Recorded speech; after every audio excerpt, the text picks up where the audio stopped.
Gdje ste, Raja, šta ima, kako ste, nadam se da ste mi dobro i zdravo, što vam ja svakako i želim. Jeste li se ikad pitali koliko zarađuje taj neki prosječni YouTuber u Bosni i Hercegovini?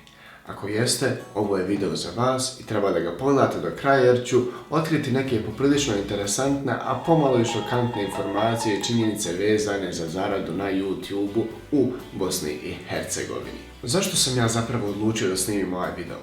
Iz razloga tog što većina ljudi nakon nekog upoznavanja poprilično često zna da me upita Flashback. Ti ono nešto na YouTubeu snimaš, di mi bogat reci, mora se tu kakva para zaraditi. Ima tu kakvi para, ja sam vidio tamo u Americi YouTuberi pare zgrču, kupu Lamborghini, Ferrari. End of flashback.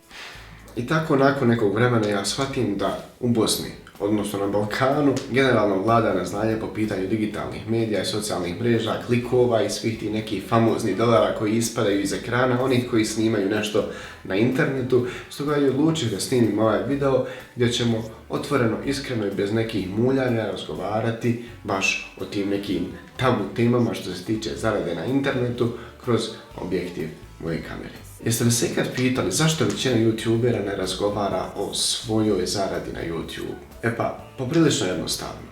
Uvrtili su u glave maloljetnika koji ih prate da su oni zapravo osobe sa crvenih tepiha. Da oni isključivo jedu samo kavijar, te da su oni neka klasa i elita, ali što je najgore od toga, dok su oni to uvrtali tim maloljetnicima u glavu, omaklo im se.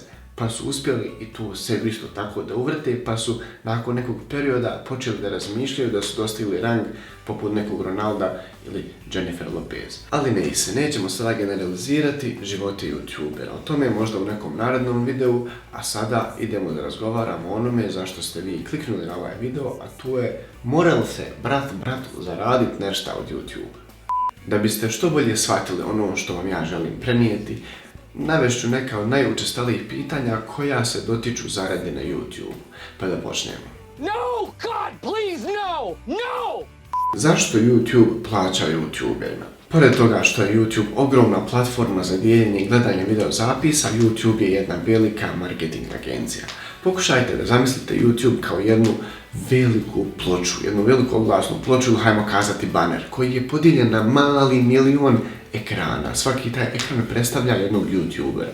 E sad kada dođe neki brand, koliko para, toliko muzike. Koliko ovaj izvali, toliko će biti zastupljeno na tim ekranima. Na što više ekrana se vidi, bit će taj brand vidljiv iz veće udaljenosti, jel tako? Poprilično je to nekako isto i u digitalnom svijetu, ali ono što je bitno, a što mnogi misle da je tako, YouTube zapravo ne plaća preglede YouTuberu. Mislim, to kad bi bilo, mi bi svi bili prekonoćni milioneri, a YouTube bi propao. YouTube zapravo plaća YouTuberu dio novca od reklama brendova koje se nađu na kanalu tog istog YouTubera. Na kraju dana YouTube ne da direktno nikome pare.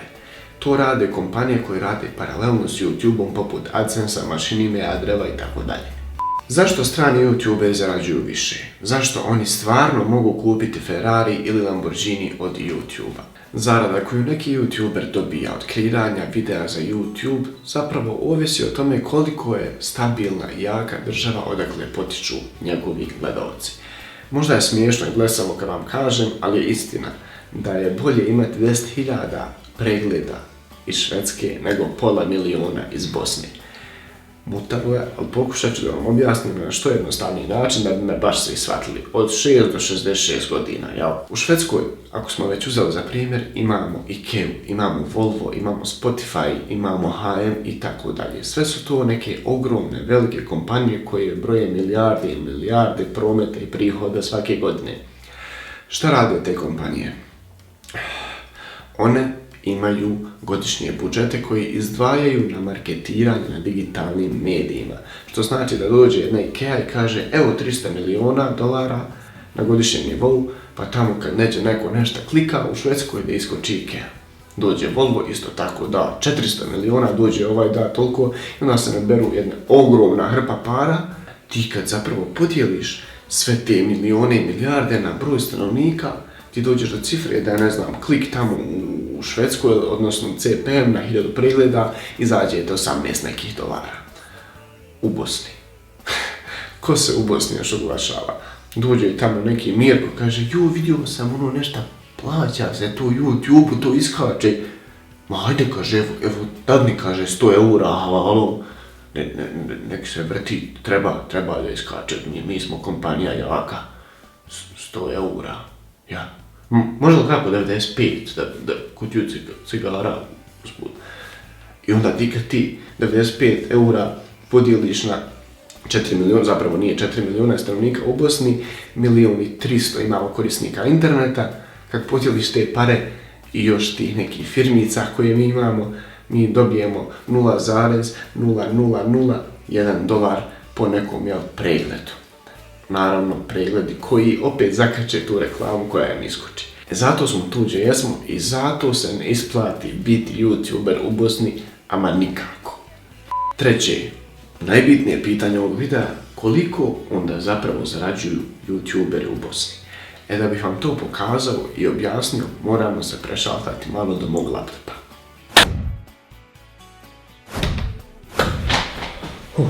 Evo me. Ovdje možemo vidjeti, sad ću vam ekran prebaciti, video Balkanac za volanom kojeg smo snimili nekad 2016, evo piše ovdje mart, to je prije 3 godine otprilike. Za 3 godine skupio je 1.000.000 pregleda. I za ti 1.000.000 pregleda YouTube je darovao $150. Što znači kad podijelimo te 3 godine na mjesece dobijemo 36 mjeseci, kad podijelimo $150 na 36 mjeseci dobijemo 4, nešto otprilike. Što znači da sam ja mjesečno unazad 3 godine dobijao samo $4 za ovaj video od 1.000.000 pregleda. Sad, zamislite me da sam YouTuber koji snima svaki dan video. Sa svom ovom nekom opremom i sa svim onim što mi radimo i na kakav način to radimo. Znači 30 dana u mjesecu i da snimamo ovakve videe i da imamo ovaj neki profit od $4 po videu mjesečno. 30 videa puta 4, 3 puta 4 su 12, $120. Za $120 ja ne mogu kupiti bateriju za ovu kameru kojom snimam ovaj video. Kamoli šta više. Sad, čisto radi neke usporedbe, želim da znate koliko zapravo bi se moglo zarađivati kad bi nas gledali Šveđani. Kad bi ovaj 1.000.000 pregleda pogledali Šveđani, ja bih imao, prije toga moramo vidjeti šta je CPM u Švedskoj. CPM vam je cost per mile, mile u latinskom znači 1000, što znači neka procjena na 1000 pregleda koliko zapravo YouTuber bi trebao da dobije tih dolara. I ovdje imamo znači listu svih država i njihovih CPM-ova i ovdje imamo Švedsku, ja sam već markirao sa 18, ajmo kazati, dolara. Ovdje imamo 1.000.000 pregleda, povući ćemo decimalu i kazati ovako.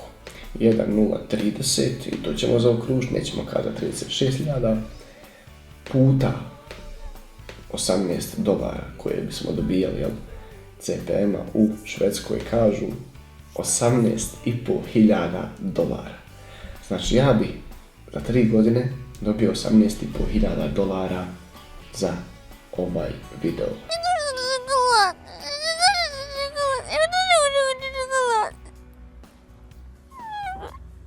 Opet kad podijelimo tu cifru na 36 mjeseci koliko je ovaj video star, dobijemo 515, što je neka prosječna plata u Bosni. Ja bih samo od ovog videa imao prosječnu platu u Bosni da ga gleda neki tamo Šveđanin, Finac, Amerikanac, Švicar, Lađanin, Obalobilokošanin, Toganac, Malac, tako dalje. A sad, zamislite situaciju da sam stalni YouTuber koji snima svaki dan i da objavljuje 30 videa. 30 videa znači u toku mjesec dana i da imam znači po videu ovi neki 515 dolara.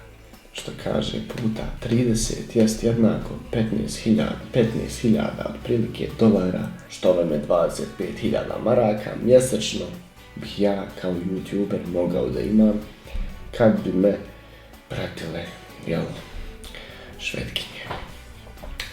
Šta je tu je, ne prate me Švetkinje, što je u neku ruku i dobro, Ja mislim da je zbog ove rečenice fasovat od mlade, nebitno. To bi bilo to što se tiče današnjeg videa. Nadam se da vam se svidio i da sam vam barem donekle uspio da privučem i približim te neke informacije vezane za zaradu na YouTube-u. U narednom videu ćemo malo diskutovati o osobama i načinima na koji oni zarađuju, propagirajući i nudeći opcije za kockanje svojoj maloljetnoj publici, na što se nadam da će roditelji malo obratiti pažnju šta to njihova djeca konzumiraju. Svakako za kraj po našem tradicionalnom već nemojte zaboraviti da pozovete ovaj broj ovdje 17002, to je humanitarni broj koji kad pozovete vi ćete da omogućite da jedno dijete danas u Bosni i Hercegovini jede. Od životinja nas samo razlikuje mogućnost izbora. Zato ja se nadam da ćete vi izabrati da budete bolji ljudi. Stoga nazovite ovaj broj, nahranite tu djecu, ja vam se zahvaljujem, vidimo se uskoro u novom videu. Aydin out. Okay. A bi valjalo snimat da sam u Švedsku.